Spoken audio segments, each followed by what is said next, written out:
Welcome friends, स्वागत है हमारे इस एजुकेशनल यूट्यूब चैनल पर। हमने झारखंड एक्साइज कांस्टेबल के लिए एक सेट 3 वीडियोज़ में कंप्लीट किया है। हम दूसरा सेट आज शुरू करने जा रहे हैं। तो दूसरा सेट का आज पहला पार्ट होगा। इसमें हम जनरल स्टडीज़ के 40 क्वेश्चन देखेंगे।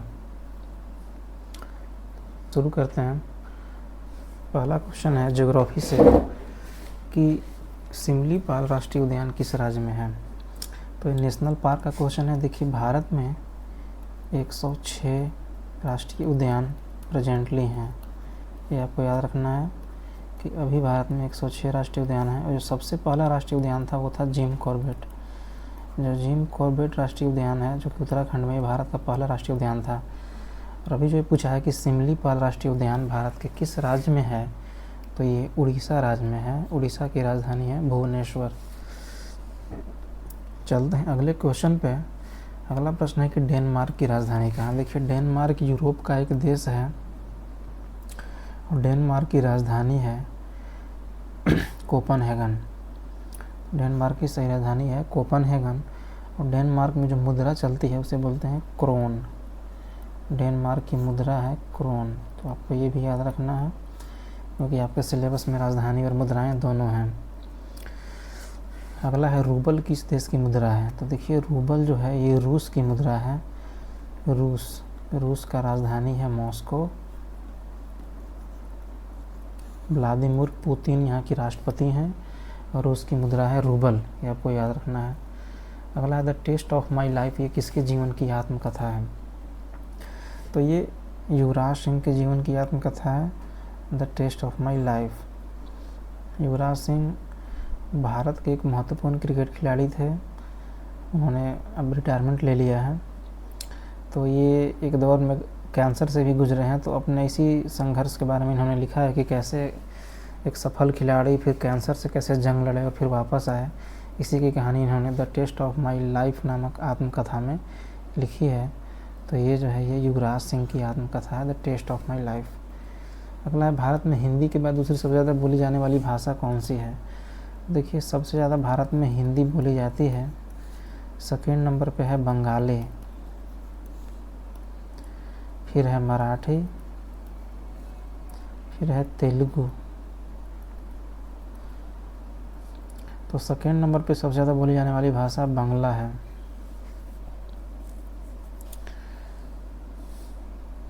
अगला प्रश्न है कि विजयनगर साम्राज्य की स्थापना किसने की थी। तो दक्षिण भारत में तुंगभद्रा नदी के किनारे, तुंगभद्रा नदी के किनारे कब 1336 ईस्वी में 1336 ईस्वी में किन्होंने हरिहर एवं बुक्का नामक दो भाइयों ने विजयनगर साम्राज्य का स्थापना किया था। और इसकी राजधानी कहाँ थी इस साम्राज्य की। तो इस साम्राज्य की जो राजधानी थी विजयनगर साम्राज्य की, वो थी हम्पी। विजयनगर साम्राज्य की राजधानी हम्पी थी। अब चलते हैं हम अगला प्रश्न में। अगला क्वेश्चन है बंगाल का शोक किस नदी को कहा जाता है। तो देखिए, बंगाल का शोक दामोदर नदी को कहा जाता है। और झारखंड के बच्चे जानते हैं कि दामोदर लातेहार जिला से निकलता है। लातेहार जिला के टोरी से निकलता है दामोदर नदी, यहाँ से इसका उद्गम होता है। और झारखंड के बाद ये बंगाल में एंटर करता है और हुगली, हावड़ा, बर्धमान, मेदिनीपुर इन जिलों में बहता है। तो दामोदर नदी जो है बंगाल में जाने के बाद काफ़ी बाढ़ लाता था और उससे काफ़ी जान माल की क्षति होती थी, इसीलिए इसे बंगाल का शोक कहा जाता है। हालांकि बाद में इसके ऊपर 1948 में दामोदर वैली कॉरपोरेशन की स्थापना किया गया, DVC। और दामोदर और इसके सहायक नदियों पे काफ़ी डैम बनाए गए, जिससे कि सिंचाई में भी फायदा हुआ और बाढ़ पर भी नियंत्रण पाया गया। तो बंगाल का शोक दामोदर नदी को कहा जाता है। अगला है कर्क रेखा भारत के कितने राज्यों से होकर गुजरती है। तो अगर आप भारत का मैप अगर आप देखिएगा तो कर्क रेखा लगभग भारत के बीच से होकर गुजरती है और ये पूरे 8 राज्यों से होकर गुजरती है। 8 राज्य कौन कौन से हैं। तो 8 राज्य हैं गुजरात, राजस्थान, मध्य प्रदेश, छत्तीसगढ़, झारखंड, झारखंड के अलावा पश्चिम बंगाल, त्रिपुरा और मिजोरम। ये पूरे 8 राज्य हैं जिनसे ये गुजरता है। तो आपका सही आंसर हो जाएगा 8। कर्क रेखा भारत के 8 राज्यों से गुजरती है। और कर्क रेखा किसे कहते हैं? 23.5 डिग्री उत्तरी अक्षांश, इसे ही हम लोग कहते हैं कर्क रेखा। आप लोगों को ध्यान होगा, चूँकि आप लोग झारखंड के एग्ज़ाम की तैयारी कर रहे हैं, कर्क रेखा झारखंड से गुजरता है और झारखंड के 5 जिलों से होकर गुजरता है। तो झारखंड के 5 जिले वो कौन से हैं जिनसे कर्क रेखा गुजरती है, आप कमेंट में बताइएगा। चलिए अब चलते हैं अगले प्रश्न में। भारत के कितने राज्य विधानमंडलों की द्विसंरचनीय संरचना है? देखिए, आप लोग को पता है कि सेंटर में, केंद्र में, आप लोगों को पता है कि केंद्र में एक होता है लोकसभा और एक होता है राज्यसभा। ये तो केंद्र सरकार की बात हो गई, लेकिन क्या राज्यों में भी ऐसा होता है क्या? तो देखिए, राज्यों में भी एक विधानसभा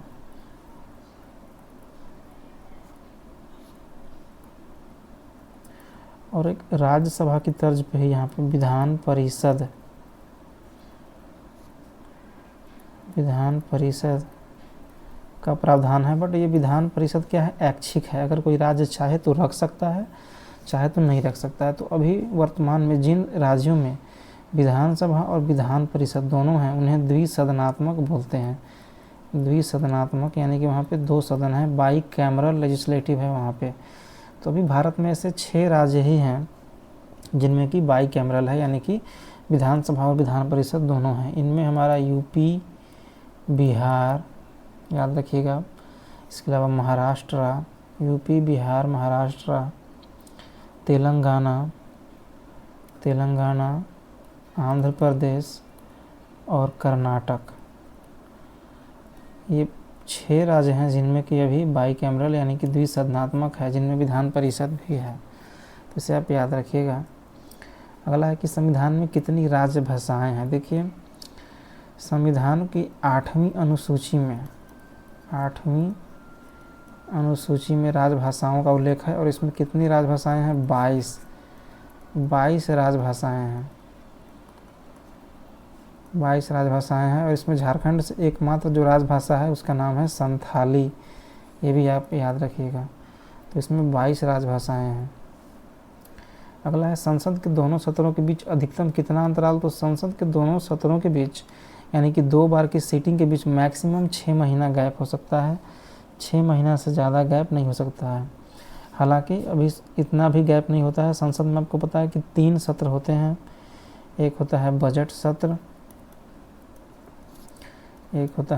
सत्र, ये लगभग चलता है फरवरी से लेकर मई तक। फरवरी से मई तक चलता है बजट सत्र। फिर एक मानसून सत्र होता है, मानसून सत्र, ये लगभग जुलाई से सितंबर तक चलता है। और एक होता है शीतकालीन सत्र जो कि जाड़े में होता है।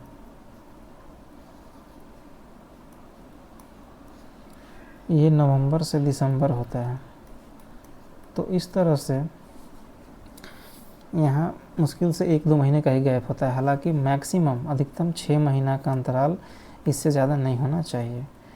अगला धन विधेयक को संसद के किस सदन में पेश किया जाता है? देखिए, संविधान के अनुच्छेद 110 में धन विधेयक का उल्लेख किया गया है, इसको आप याद रखिएगा। धन विधेयक हमेशा लोकसभा में ही पारित किया जाएगा। हमेशा लोकसभा में ही पेश किया जाएगा। सबसे पहले लोकसभा में ही पेश किया जाएगा और वो भी राष्ट्रपति की मंजूरी से। तो राष्ट्रपति की मंजूरी से हमेशा सबसे पहले धन विधेयक को लोकसभा में पेश किया जाता है। अगला है राइडर कप किस खेल से संबंधित है? तो ये देखिए गोल्फ से संबंधित है। राइडर कप गोल्फ से संबंधित है। भारत में कुछ गोल्फ के अगर आप खिलाड़ियों का नाम अगर आप बताएं कि कोई ऐसे गोल्फर हैं जो भारत से इंडिया के कुछ ऐसे गोल्फर अगर हैं तो बताइए। तो देखिए जीव मिल्खा सिंह एक बहुत ही फेमस गोल्फ खिलाड़ी थे इंडिया से, जीव मिल्खा सिंह। इसके अलावा अनिर्बान लाहिड़ी, ये सब एग्जाम में कभी आ सकता है कि इसका संबंध किस खेल से है। और एक तीसरा अभी ओलंपिक में 2 बार से काफ़ी इनका नाम आ रहा है, अदिति अशोक का। अदिति अशोक भी महिलाओं में गोल्फ की एक प्रतिभाशाली खिलाड़ी हैं। अगला है दूध सागर जलप्रपात किस नदी में है। तो ये सीधे आप इसको याद रखना है कि ये गोवा में है। दूध सागर वाटरफॉल या दूध सागर जलप्रपात गोवा में है और महादेई नदी पर है, महादेई नदी पर है। झारखंड का सबसे ऊंचा जलप्रपात कौन सा है, ये आप मुझे कमेंट में बताइएगा। अगला है कि निम्न में से कौन सा राज्य म्यांमार के साथ अपनी सीमा साझा नहीं करता। तो म्यांमार के साथ अरुणाचल प्रदेश, नागालैंड, मणिपुर और मेघालय, ये 4 जो हैं ये म्यांमार के साथ अपनी सीमा साझा करते हैं। कौन कौन, अरुणाचल, नागालैंड, मणिपुर और मेघालय। लेकिन त्रिपुरा नहीं करता है। त्रिपुरा तो 3 तरफ से बांग्लादेश से घिरा हुआ है और केवल एक तरफ से भारत से जुड़ा हुआ है। तो त्रिपुरा आपका जो है ये सही उत्तर होगा। अगला है नागार्जुन सागर किस बांध पर है। तो देखिए नागार्जुन सागर बांध जो है ये कृष्णा नदी पे है और ये भी बांध जो है वो आंध्र प्रदेश और तेलंगाना के सीमा पर स्थित है। चलते हैं अगला प्रश्न पर।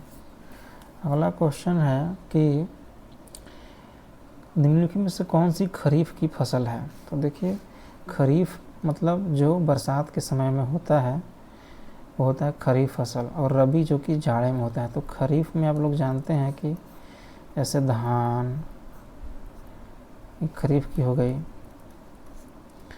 ज्वार, बाजरा, ये सब जो पानी वाली फसलें ज़्यादा जिन्हें पानी चाहिए सब खरीफ में। रबी में आता है आपका गेहूँ जो जाड़े में होती हैं, गेहूँ, सरसों, चना, मटर, ये सब रबी की फसल है। तो यहाँ पे देखिए चना नहीं होगा, मटर नहीं होगा, गेहूँ नहीं होगा, लेकिन कपास जो है ये खरीफ की फसल है, तो कपास सही आंसर है। अगला है 2011 की जनगणना में सबसे कम जनसंख्या वाला कौन सा राज्य था। तो सबसे कम जनसंख्या जो था वो था सिक्किम का। 2011 में सबसे कम जनसंख्या था सिक्किम का, मात्र 6 लाख के आसपास था, 6.1 लाख था। वहीं सबसे ज़्यादा था यूपी का जो कि लगभग 19.98 करोड़ यानी 20 करोड़ के आसपास था। अगला है किसके शासनकाल को मुग़ल वास्तुकला का स्वर्ण युग कहा जाता था। तो ये है शाहजहाँ। शाहजहाँ का जो शासनकाल था ये मुग़ल वास्तुकला का स्वर्ण काल था, क्योंकि शाहजहाँ के समय काफ़ी ऐसे संरचनाओं का निर्माण हुआ और काफ़ी नई नई शैलियाँ भी विकसित हुई।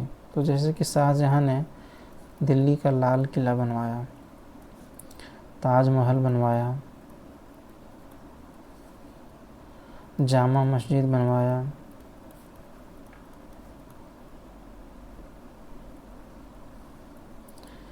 एक मोती मस्जिद बनवाया। इस तरह से शाहजहाँ का काल एक स्वर्ण काल था। अगला है भारतीय राष्ट्रीय कांग्रेस की पहली महिला अध्यक्ष। देखिए आज़ादी से पहले भारतीय राष्ट्रीय कांग्रेस की 3 महिला अध्यक्ष बनी थी, आप इसको याद रखिएगा। 1917 में बनी थी एनी बेसेंट, ये सबसे पहले बनी थी महिला। फिर 1925 में बनी थी सरोजनी नायडू,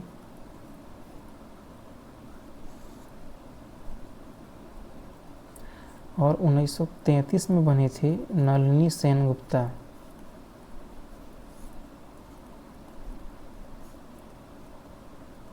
इनको याद रखने का तरीका ये है, देखिए 17 और 25 में कितना का गैप है, 8 का। 25 और 33 में भी 8 का गैप है। और 8 मार्च को हम लोग क्या मनाते हैं, अंतर्राष्ट्रीय महिला दिवस। तो इस तरह से एक को याद रखिएगा तो बाकी आपको याद हो जाएगा 8 के गैप पे।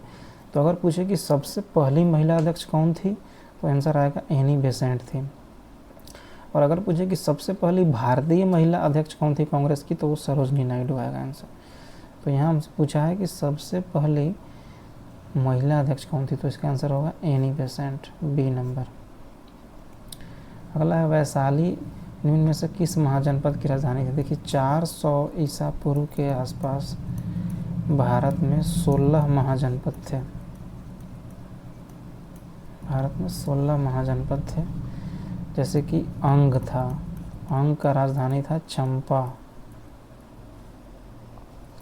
वत्स था, वत्स का राजधानी था कौशाम्बी। गांधार, गांधार का राजधानी था तक्षशिला।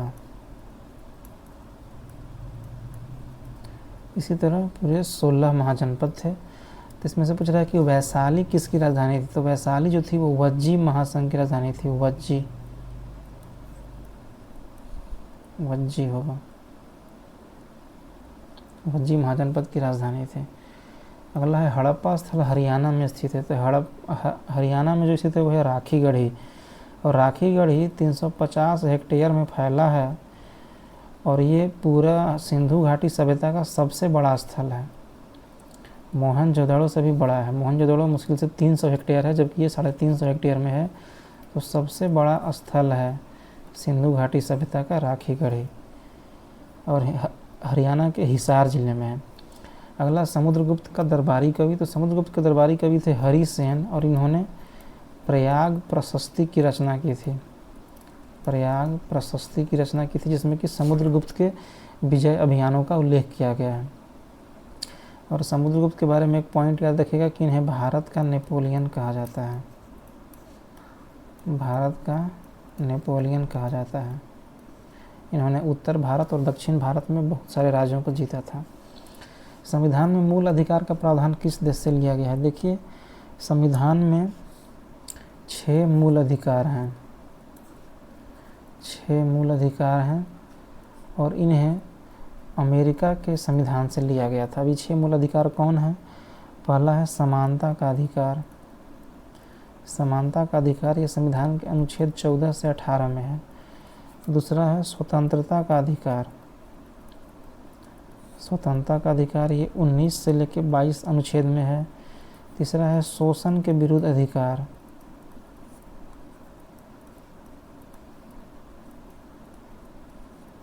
ये आपका 23-24 में है। चौथा है धार्मिक स्वतंत्रता का अधिकार।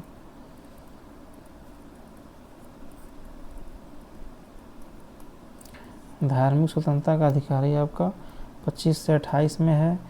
इसी तरह पांचवा है शिक्षा एवं संस्कृति संबंधी अधिकार।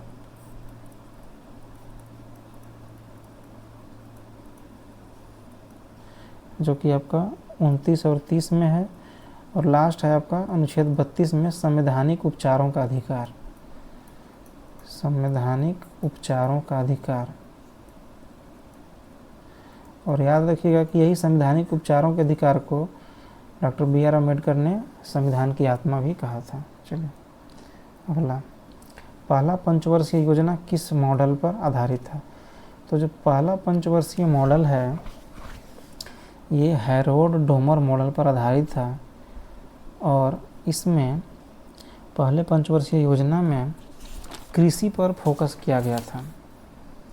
इसमें कृषि पर फोकस किया गया था, और ये 1951 से 1956 तक चला था पहला पंचवर्षीय योजना। और इसमें बहुत सारे बांध जैसे कि भाखड़ा नांगल बांध, हीराकुंड बांध, ये सब सिंचाई के लिए बनाए गए थे।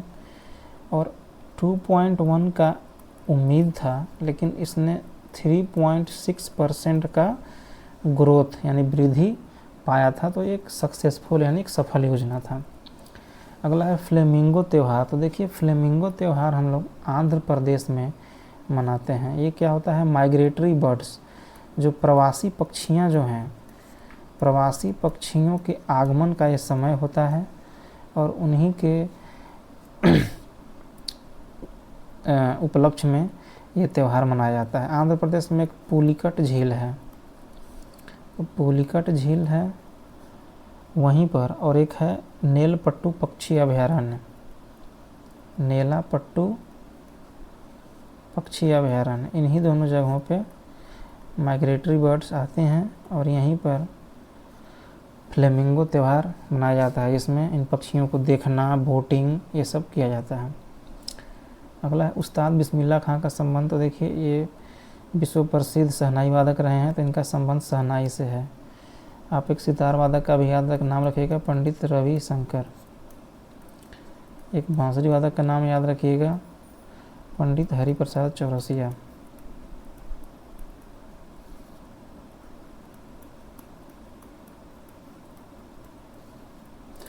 चलते हैं, नेक्स्ट है यूनेस्को का मुख्यालय कहाँ है।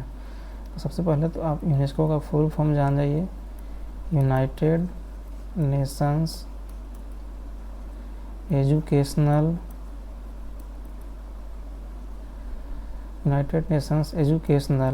Scientific and cultural organisation.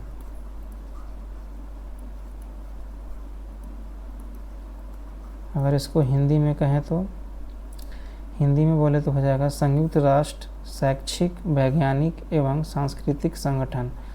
और इसका मुख्यालय है पेरिस में, जो कि फ्रांस की राजधानी पेरिस है, वहाँ पे इसका मुख्यालय है।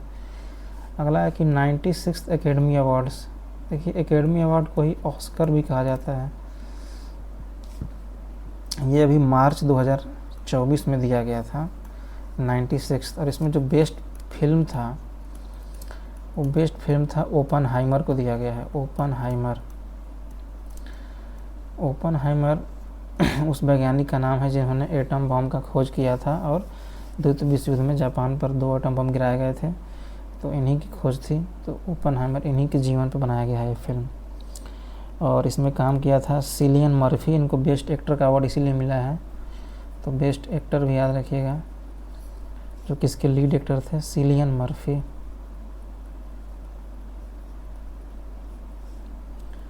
अगला है भारत का सबसे पहला सौर संचालित गांव। तो ये गुजरात में स्थित है, इसका नाम है मोढेरा। मोढेरा गांव है गुजरात में, भारत का पहला फुल्ली सोलर विलेज है। अगला है कि दयानंद सरस्वती। तो देखिए दयानंद सरस्वती ने 1875 ईस्वी में इन्होंने आर्य समाज की स्थापना की थी, और इन्होंने नारा दिया था वेदों की ओर लौटो, वेदों की ओर लौटो। और इन्होंने मूर्ति पूजा का भी विरोध किया था स्वामी दयानंद सरस्वती ने। अगला है हर साल प्रवासी भारतीय दिवस। तो ये 9 जनवरी को मनाते हैं, 9 जनवरी को हर साल प्रवासी भारतीय दिवस मनाते हैं। और किसकी याद में मनाते हैं, तो 9 जनवरी 1915 को महात्मा गांधी लौटे थे कहाँ से, साउथ अफ्रीका से। साउथ अफ्रीका से महात्मा गांधी लौटे थे रंग भेद से लड़के, इसीलिए 9 जनवरी को प्रवासी भारतीय दिवस हर साल मनाया जाता है। अभी हालांकि हर 2 साल में एक बार मनाया जा रहा है। अगला है आरबीआई की स्थापना। आरबीआई की स्थापना 1 अप्रैल 1935 को हुआ था। किसकी सिफारिश पर, तो हिल्टन यंग कमेटी की सिफारिश पर इसका स्थापना हुआ था 1935 में। और अभी इसके जो चेयरमैन हैं उनका नाम है संजय मल्होत्रा अभी आरबीआई के गवर्नर हैं प्रेजेंटली। अगला है कि उत्तरी और दक्षिणी अमेरिका महाद्वीपों को अलग करने वाला नहर कौन सा है। तो देखिए इस तरीक़े से ये उत्तरी है, और इस तरीक़े से यहाँ पर ये दक्षिणी महाद्वीप है। इनके बीच में एक नहर है, इसका नाम है पनामा नहर। पनामा नहर है, ये दोनों को अलग करता है। इसका निर्माण 1924 में कंप्लीट हुआ था यूएसए की मदद से। तो ये पनामा नहर है जो कि उत्तरी अमेरिका और दक्षिणी अमेरिका को अलग अलग कर रहा है। अगला 2024 का साहित्य अकादमी पुरस्कार संथाली भाषा में। देखिए साहित्य अकादमी जो पुरस्कार है ये 1954 से शुरू हुआ था, और ये 22 राजभाषाओं में दिया जाता है। जो अपनी 22 राजभाषाएं हैं उनमें तो दिया ही जाता है, इसके अलावा इंग्लिश में और राजस्थानी में इसमें भी दिया जाता है। तो 2024 में जो संथाली में दिया गया वो दिया गया है महेश्वर सोरेन को। ये उड़ीसा के रहने वाले हैं, और इनका जो रचना था उसका नाम था, एक नाटक था सेचर्ड सावंता रेन अंधा मनमी, रेन अंधा मनमी, ये इस नाटक का नाम था। अगला है पेरिस ओलंपिक में रजत पदक। तो ये आपको हर किसी को पता है कि भारत 6 मेडल जीता था, 6 में से 5 ब्रॉन्ज था, केवल एक ही सिल्वर था यानी रजत था, और वो जीता था नीरज चोपड़ा ने। तो केवल एक ही रजत पदक था। बुकर प्राइज़ 2024 किसे मिला है? तो ये मिला है सामंथा हार्वे को। सामंथा हार्वे को मिला है। इनका एक नोवेल था, इसका नाम था ऑर्बिटल, इसके लिए इनको मिला है बुकर प्राइज। अर्थशास्त्र के अंतर्गत प्राथमिक क्रियाएं क्या होती है? देखिए, अर्थशास्त्र में 3 तरीके की क्रियाएं होती हैं, प्राथमिक, द्वितीय और तृतीय। 3 तरीके की क्रियाएं होती हैं। प्राथमिक क्रियाएं वो हैं जो कि सीधे प्रकृति पर निर्भर हैं, जैसे कि कृषि, मछली पालन, पशुपालन, ये सब क्या है? प्राथमिक क्रियाएं हैं। द्वितीय क्रियाएं हैं जिनको कि प्राथमिक का जो उत्पाद है उनका इसमें यूज किया जाता है, जैसे कि आपने खनन करके आपने अयस्क निकाला, फिर उनसे यहाँ पे आप प्रोसेसिंग करेंगे, तो द्वितीय में होता है जैसे विनिर्माण के कार्य, मैन्युफैक्चरिंग, ये सब द्वितीय में आते हैं। और तृतीय में आते हैं सेवा क्षेत्र। सेवा क्षेत्र जैसे कि बैंकिंग, होटल, हॉस्पिटल, ये सब तृतीय क्षेत्र में आते हैं। तो हमसे पूछा कि प्राथमिक में नहीं आता, तो कृषि तो प्राथमिक में आता है, लेकिन नहीं आता तो ये बैंकिंग, खनन भी प्राथमिक में आता है, पशुपालन भी आता है, लेकिन बैंकिंग एक सेवा का क्षेत्र है जो कि तृतीय क्रिया में आएगा। तो इसका उत्तर बैंकिंग होगा। इसरो के नए अध्यक्ष कौन है? देखिए, इसरो का पूरा नाम है इंडियन स्पेस रिसर्च ऑर्गेनाइजेशन।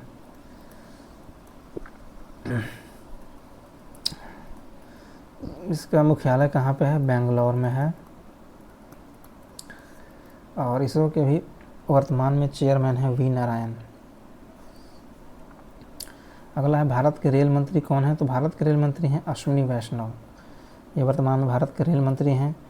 और रेल बोर्ड जो है भारत का, रेल बोर्ड के कौन है? चेयरमैन और आजकल उनको सीईओ, दोनों पोस्ट दिया गया है, चेयरमैन एंड सीईओ, ये हैं सतीश कुमार। ये भी आप याद रखिएगा। तो इस तरह से हमारे 40 क्वेश्चन का एक सेट कंप्लीट होता है।